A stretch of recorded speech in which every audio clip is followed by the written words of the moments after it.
ایسی آگ تیار کی گئی کہ ابراہیم کو اس میں پھینک دیا جائے، اور آگ اتنی بڑی تھی کہ منجنیق کے ذریعے پھینکا گیا۔ لیکن عزیزان گرامی جو خدا کے لیے قدم اٹھائے، خدا اس کے لیے راستے ہموار کرتا ہے۔ ایک مرتبہ جب جناب ابراہیم کو پھینکا گیا آگ میں، لیکن ابھی بھی ابراہیم خدا کو پکار رہے ہیں۔ کیوں؟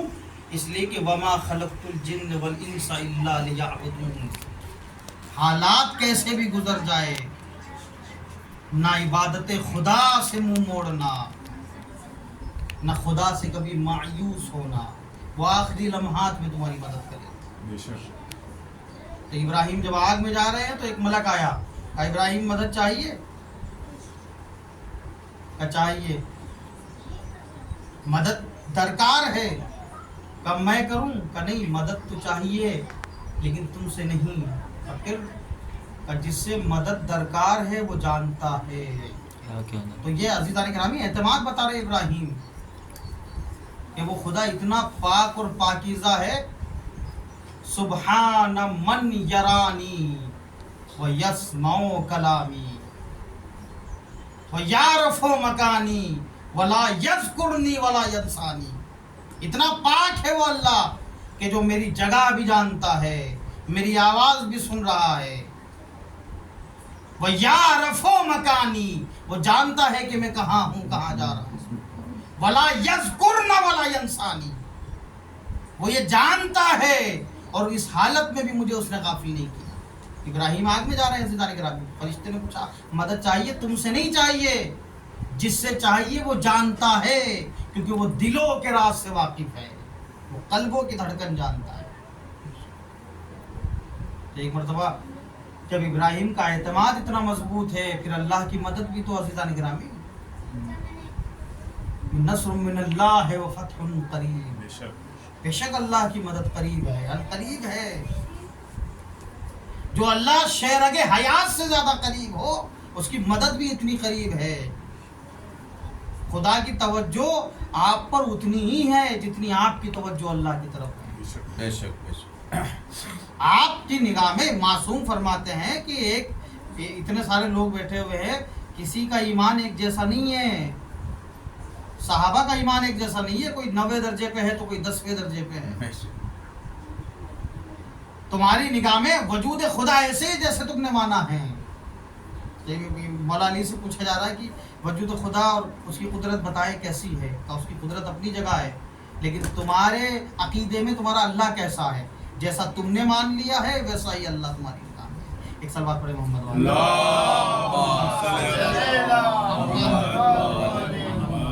تم اسے درک نہیں کر سکتے، اللہ کو اسے درک نہیں کر سکتے تم، جتنی تمہاری حیثیت ہے، کیپیسٹی ہے، اتنا ہی تم درک کر سکتے ہو صرف اللہ۔ ابراہیم آگ میں جا رہے ہیں، ابھی ابراہیم کے قدم آگ میں جانا تھے۔ قلنا یا نار کونی بردم و سلام علی ابراہیم، قلنا یا نار کونی بردا، اے آگ ٹھنڈی ہو جا۔ تاریخ بتاتی ہے آگ گلزار ہو کے اتنی ٹھنڈی ہوئی کہ ابراہیم کے دانت کٹکٹانے لگے۔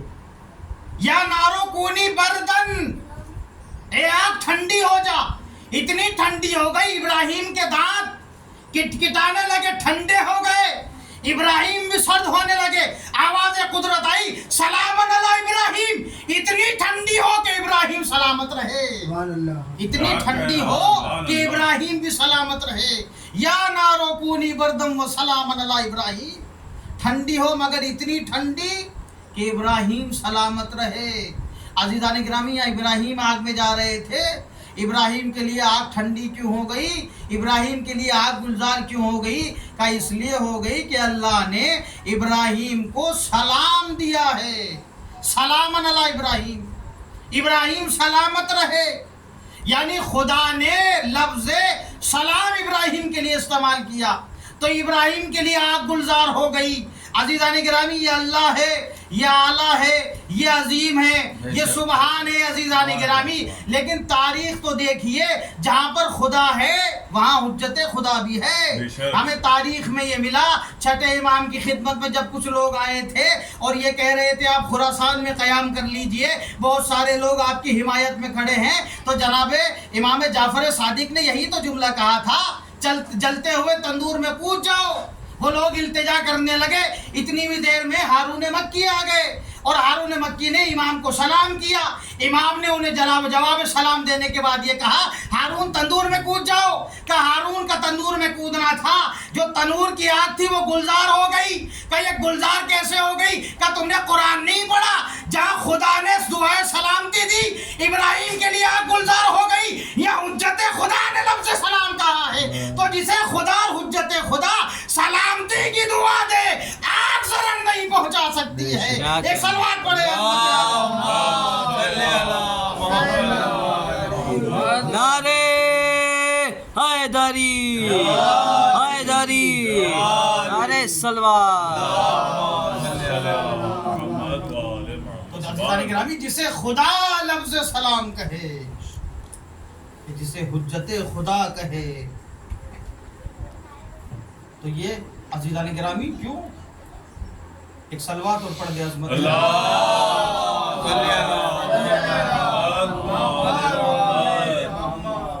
تو عزیزان گرامی ہر حال میں ہمیں اس مقصد کو ہمارے ذہن میں رکھنا ہے کہ ہمیں تخلیق کیوں ہوئی ہماری. امام عزیزان گرامی معصومین فرما رہے ہیں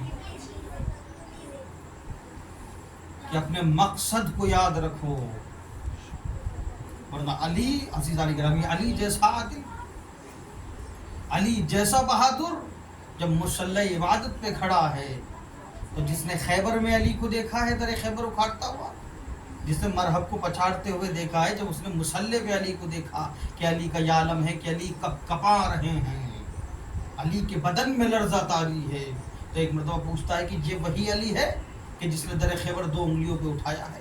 یہ وہی علی ہے کہ جس نے مرحب کو پچھاڑا ہے؟ کہاں یہ وہی علی ہے.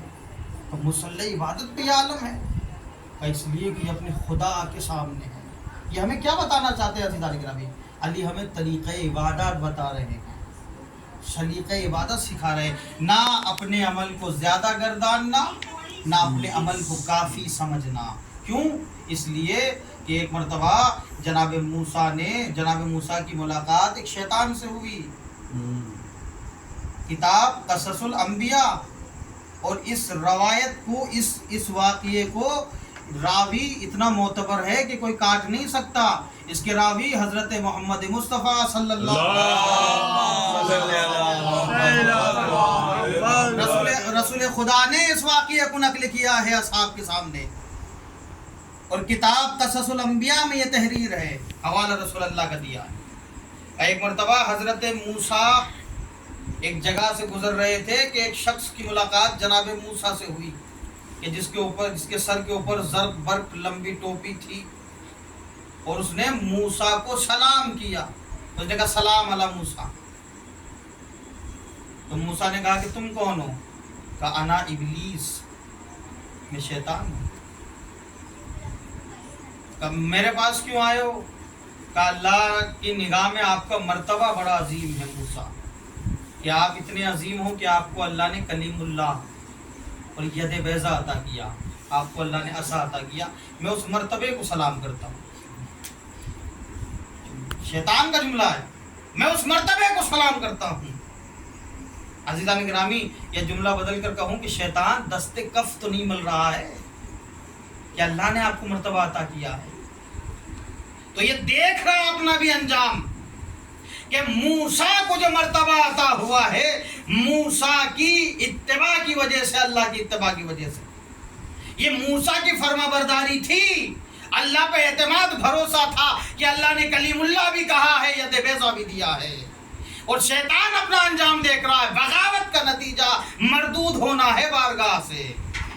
تو جیسے اللہ مردود کر دیتا ہے بارگاہ سے، اللہ جیسے بارگاہ سے نکال دیتا ہے عزیزان گرامی، یا اللہ کی نگاہ میں جو تقرب حاصل کر لے، اللہ اسے عظیم بنا دیتا ہے موسیٰ کی طرح، لیکن اللہ کی بارگاہ میں جو بغاوت کرے اللہ اسے شیطان کی طرح مردود قرار دے دیتا ہے۔ یہی حال عزیزان گرامی در اہل بیت بھی اتنا عظیم ہے۔ یہاں عزیزان گرامی اگر کوئی انکساری کے ساتھ آئے، جھک کے آئے، چاہے گناہگار ہو، اسے حر بنا دیتے ہیں، لیکن کوئی بغاوت دکھائے، کوئی اکڑ دکھائے عزیزان گرامی تو قیامت تک کے لیے لعنتی ہو جاتا ہے۔ صلوات پڑھیں عظمت عالم۔ اللہم صلی علی محمد آل محمد۔ تو موسیٰ کہہ رہے ہیں کہ تو شیطان ابلیس ہے، ہاں، کہ یہ سر پہ تیرے کیا ہے؟ ٹوپی۔ کئی ضرب بر میں بندوں کو گمراہ کرتا ہوں۔ اور چھٹے امام کی حدیث ہے عزیزان گرامی، اور معصوم نے نقل کیا ہے کہ ہمارے شیعوں کو پہچاننا ہو تو ظاہری رکوع سجود کے ذریعے نہ پہچانو۔ امام کا جملہ پڑھ رہا ہوں، عبادات تو سبھی کرتے ہیں، دوسرے بھی کر رہے ہیں، ہمارے اس لیے کہ کربلا میں عزیزان گرامی لشکر یزید میں بھی نمازی تھے، حافظ قرآن 1000 حافظ قرآن موجود تھے۔ ہمارے شیعوں کو پہچاننا ہو تو ظاہری سجدے کے نشانات نہ دیکھو، ظاہری رکوع سجود اور قعود نہ دیکھو، مولا پھر کیسے پہچانے؟ ہمارے شیعوں کو پہچاننا ہو تو معاملات کر کے دیکھو، معاملات میں کیسے اترتے ہیں، پڑوسیوں کا خیال رکھ رہے کہ نہیں رکھ رہے ہیں، اپنے امانت دار ہے کہ نہیں ہے۔ چھٹے امام فرماتے ہیں ہمارے چاہنے والوں کو پہچاننا ہو تو امانتیں دے کے پہچانو، امانتیں لے کے پہچانو۔ اگر امین ہو ہمارا چاہنے والا ہے، اگر شریف ہو ہمارا چاہنے والا ہے۔ اس لیے عزیزان گرامی مومن کی پہچان شرافت ہے، شرارت نہیں ہے۔ ایک صلوات پڑھیں عظمت عالم۔ اللہم صلی علی محمد۔ بے شک بے شک۔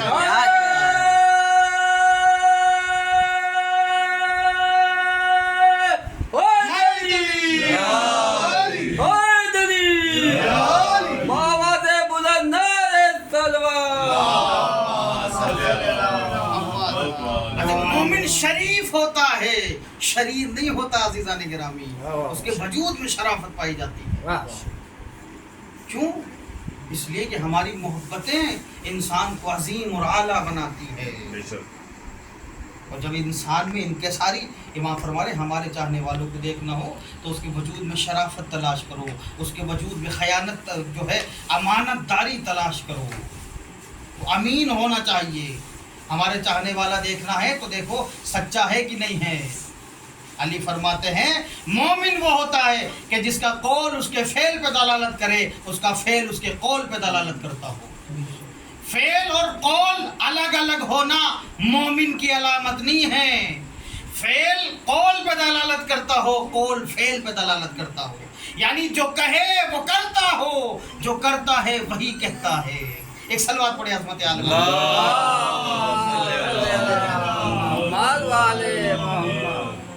موسیٰ پوچھ رہے ہیں کہ میں بندوں کو گمراہ کرتا ہوں، کہ یہ بتا تیرا حربہ کیا ہے، تیرے حربے بتا، سب سے بڑا ہتھیار کیا ہے تیرا حربہ، کیسے؟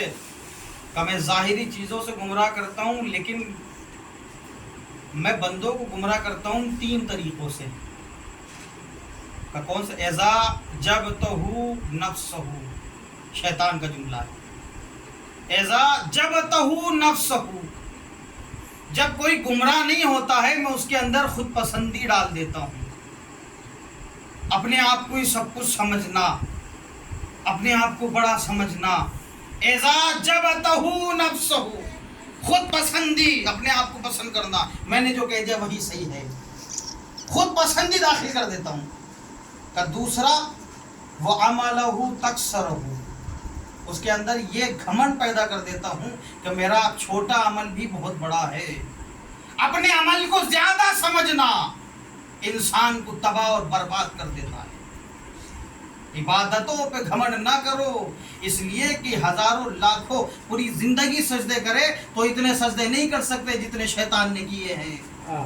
اتنے سجدے نہیں کر سکتے جتنے شیطان نے کیے ہیں، پھر بھی بارگاہ سے نکال دیا گیا ہے۔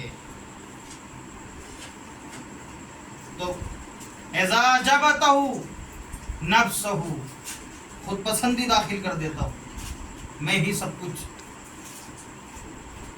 اس کے وجود میں یہ پیدا کر دیتا ہوں اپنے عمل کو زیادہ سمجھنا۔ وَصَغَرَهُ عَيْنِهِ ذَنبِهِ، آخری چیز جو اسے تباہ و برباد کر دیتی ہے، اور ہم اپنی معاشرے میں دیکھ رہے ہیں، ہم اپنے معاشرے میں دیکھ رہے ہیں، آج انسان کا اس کے وجود میں یہ چیز داخل کر دیتا ہوں، وَصَغَرَهُ عَيْنِهِ ذَنبِهِ، گناہوں کو چھوٹا سمجھنا سب سے بڑا گناہ ہے۔ اس کے اندر یہ چیز پیدا کر دیتا ہوں، اپنے گناہوں کو چھوٹا سمجھتا ہے۔ ایک عزیزان گرامی، ایران کی میں کلپ دیکھ رہا تھا چھوٹی سی، ایک بہت بڑا تھا، انہوں نے شیپ بنایا، اس پہ چلتے چلتے گرتے گرتے چلا گیا، تو بڑے پوسٹر تک کہ ایک چھوٹا گناہ، آیت اللہ بہجت فرماتے ہیں، ایک چھوٹا گناہ بڑے گناہ کی دعوت دیتا ہے۔ اتنا بڑا گناہ اتنا بڑا کرواتا، اتنا بڑا ہوتے ہوتے ہوتے ہوتے آج عالم یہ ہوتا ہے کہ جب علی عمر 7 سے پوچھ رہے ہیں، کہہ رہے ہیں کہ تم میرے بیٹے کا قاتل ہوگا، کہا علی میں کیسے ہو سکتا ہوں بیٹے کا، تو ہوگا، تو کربلا تک لے جائے گا، میں علی میں آپ کے پیچھے نماز پڑھتا ہوں۔ عزیزان گرامی، لالچ، حرص، طمع اور گناہوں پہ گناہ کرنا انسان کے قلب کو سیاہ کر دیتا ہے۔ تو عزیزان گرامی، انسان ان چیزوں سے دور رہے گا جب تو ہو نفس ہو، خود پسندی ختم کریں کہ ہم نے جو کہہ دیا وہی صحیح ہے۔ نہیں عزیزان گرامی، جو آپ نے کہا وہ صحیح نہیں ہے، جو علی نے کہا وہ صحیح ہے۔ اپنے قول کو علی کے قول سے ملا کے دیکھو، کیا ہماری باتیں ان باتوں پہ کھری اتر رہی ہے جو علی کہہ رہے ہیں؟ تکثرہ عملہ واستکثرہ عملہ، اپنے عمل کو زیادہ سمجھنا۔ ایک چھوٹی سی نیکی بہت بڑی نیکی کر کے آ رہے ہیں، بہت بڑی عبادت انجام دے دی ہم نے، نہیں عزیزان کرام۔ وَزَعِنِ ذَنبِهِ، گناہوں کو چھوڑیے۔ اتنا آیت اللہ، عزیزان گرامی، آیت اللہ بہجت فرماتے ہیں، آیت اللہ دستغیب شیرازی گناہان کبیرہ میں لکھتے ہیں، تمہاری سب سے بڑا گناہ ہی وہی ہے کہ جسے انسان چھوٹا گناہ سمجھے۔ یہ جملہ بدل کر کہوں، اپنے گناہوں کو چھوٹا سمجھنا سب سے بڑا گناہ کہلاتا ہے۔ ایک انسان نے گناہ کر دیا، آپ جتنا بڑا گناہ کر دیجئے، اتنی بڑی غلطی اور گناہ ہو گیا، کوئی بات نہیں، اللہ کی بارگاہ میں توبہ کرے، اللہ معاف کرے گا۔ لیکن گناہ کر کے گناہ چھوٹا سمجھنا، کچھ نہیں کیا ہم نے تو، یہ سب سے بڑا گناہ ہے عزیزان گرامی۔ اس آیت پہ انسان کھڑا اترے، وما خلقت الجن والانس الا لیعبدون، ہم نے نہیں پیدا کیا مگر تم ہماری عبادت کرو۔ وہ صرف انسانوں سے مخاطب نہیں ہے اللہ، جنات سے بھی مخاطب ہے۔ یہ جملہ کہا تھا امر بالمعروف نہی عن المنکر، بچوں کی کتابوں میں عزیزان گرامی، مکتب میں بچے جاتے ہیں اول اور دوم میں ہیں، دینیات تک میں داخل ہے، چھوٹے چھوٹے بچوں کو بھی سکھائے، کیوں؟ اس لیے کہ یہ واجب ہے، مسلمان پر واجب ہے کہ مسلمان کو غلطی گناہ کرتا دیکھے تو روکے۔ امر بالمعروف نہی عن المنکر ہر مسلمان کا فریضہ ہے۔ یہ جملہ بدل کر کہوں، اگر حسین نے کربلا جاتے وقت، مدینے سے نکلتے وقت یہ جملہ کہا ہے کہ میں امر بالمعروف کے لیے کربلا جا رہا ہوں، نہی عن المنکر کے لیے کربلا جا رہا ہوں، پھر تو عزیزان گرامی اس وقت سے سوال یہ اٹھتا ہے کہ امر بالمعروف نہی عن المنکر ہر حسینی پہ واجب ہے۔ اگر حسین اس کے لیے جا رہے ہیں، اس کا مطلب ہر حسینی کا فریضہ ہے کہ امر بالمعروف کر کے ثابت کرے کہ حسینی ہے، نہی عن المنکر انجام دے کے بتائے کہ ہم حقیقی حسینی ہے۔ ایک صلوات پڑھیں اللہم صلی علی محمد و آل محمد۔ عزیزان گرامی، حسین کا خروج، اور حسین اکیلے نہیں جا رہے ہیں، پھر تو ہمیں روایتیں ملتی ہے کہ پھر اس سے پہلے کہ حسین کربلا پہنچے ہو، ایک بیوی کربلا پہنچ گئی ہے۔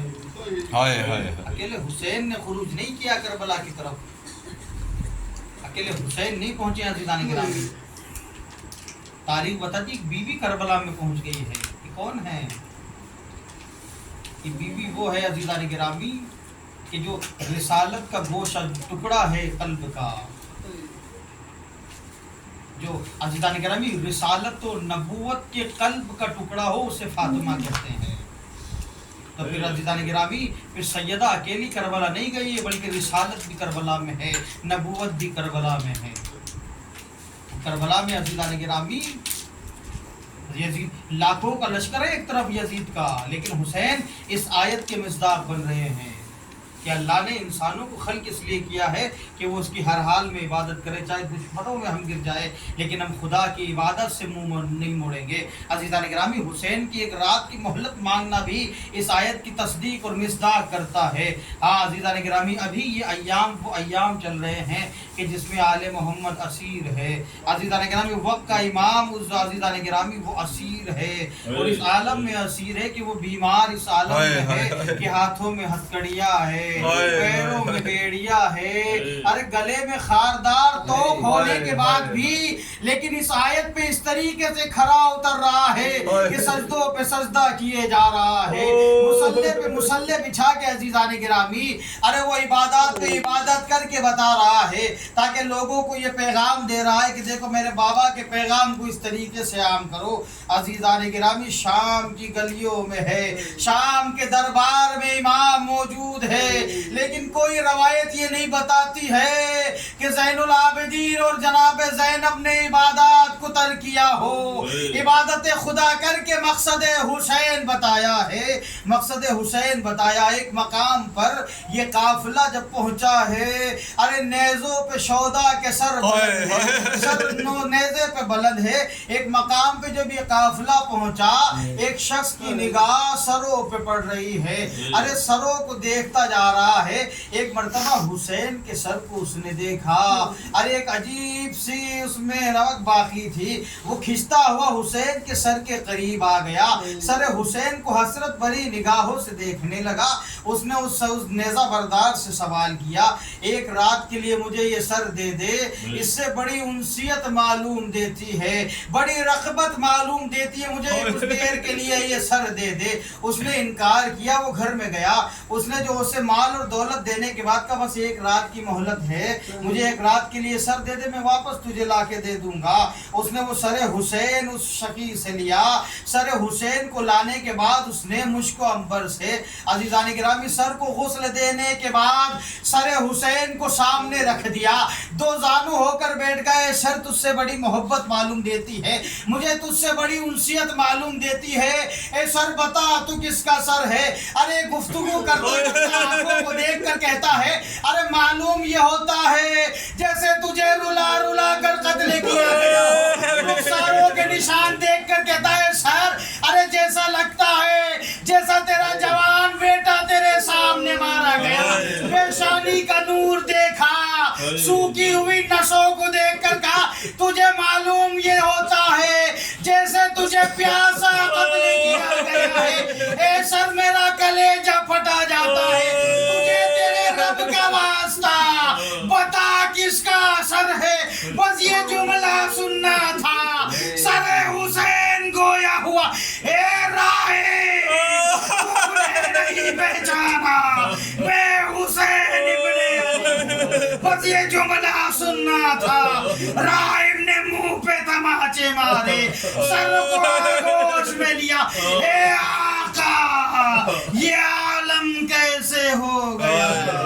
آپ کا سر تن سے جدا ہے، زمانہ ادھر سے